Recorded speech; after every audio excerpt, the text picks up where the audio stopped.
Saudaraku, Jakarta Steinbein masih memiliki peluang lolos ke Grand Final Proliga 2024 meskipun kecil. Syarat dan ketentuannya, Rifa Nurmulki di KK menapakkan kakinya di partai perebutan juara Proliga 2024.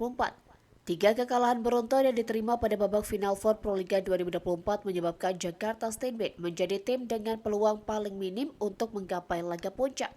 Rifano Mulki dan kolega mengawali Final Four Proliga 2024 dengan kekalahan menyakitkan 3-1 dari Palembang Bangsum Sobabel. Di match kedua, skuad asuhan Rian Masajedi kembali menuai hasil serupa dengan takluk lewat 4 set di tangan sang juara bertahan Jakarta Lavani Alobang Elektrik.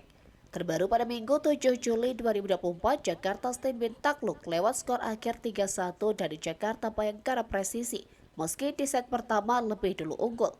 Hasil ini membuat skuad Jakarta Bin yang juga memperoleh predikat miniatur Timnas Voli Putra Indonesia menjadi satu-satunya yang belum meraih poin di Final Four Proliga 2024. Jakarta Steinbein duduk di posisi juru kunci klasmen Final Four sektor putra dengan raihan nihil angka dari 3 laga. Posisi pertama dihuni Jakarta Lavani dengan 9 poin, diikuti Palembang Bangsum Sobabel 5 poin dan Jakarta Bayangkara Presisi 4 poin. Masing-masing tim di Final Four Proliga 2024 memperoleh 6 pertandingan dari 2 putaran yang berlangsung. Secara skenario aman, sebuah tim bisa mengamankan tempat di Grand Final Proliga 2024 bermodal 4 kemenangan saja. Namun Jakarta Steinbein bisa menggapai laga puncak gelaran Proliga edisi ke-22 dengan raihan 3 kemenangan di Final Four. Syarat pertama yang perlu dilakukan oleh Rifa Nurmulki CS ialah menyapu bersih 3 laga sisa putaran 2 Final Four Proliga 2024 dengan kemenangan. Final Four Proliga 2024 putaran kedua dijadwalkan berlangsung di Gor Jatidiri Semarang pada 11-14 Juli.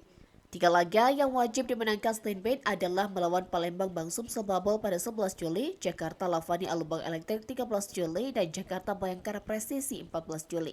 Dengan demikian, Jakarta Steinbein membukukan 9 poin, akan tetapi itu belum cukup untuk membawa Rifa Nurmulki dan kolega ke final. Syarat kedua ialah Steinbein membutuhkan hoki dan keberpihakan Dewi Fortuna, sebab Palembang Bangsum Sobabel dan Jakarta Bayangkara Presisi tidak boleh meraih kemenangan lebih dari 1 kali di laga sisa putaran kedua Final Four. 3 skenario masing-masing 1 kemenangan dari tim pesaing, maka Jakarta Steinbein berhak lolos ke Grand Final. Sebab Palembang Bangsum Sobabel akan mempunyai jumlah kemenangan sama dengan Jakarta Steinbein yaitu 3 poin. Akan tetapi dalam perolehan poin, tim Rifa Nurmulki membukukan 1 angka lebih banyak 9 poin dan Sigit Ardian di KK 8 poin. Sedangkan Jakarta Bayangkara Presisi dengan 1 kemenangan maka mereka akan membukukan 7 poin. Andai Randy tak membilang CS mengemas 2 kali menang maka pundi-pundi poinnya menjadi 10. 2 syarat tersebut menjadi hasil mutlak bagi Jakarta Steinbein. Sebab jika salah satu antara Jakarta Bayangkara Presisi atau Palembang Bangsum Sobabel memetik lebih dari 1 kemenangan, dipastikan Rifa Nurmulki CS gagal ke final Proliga 2024.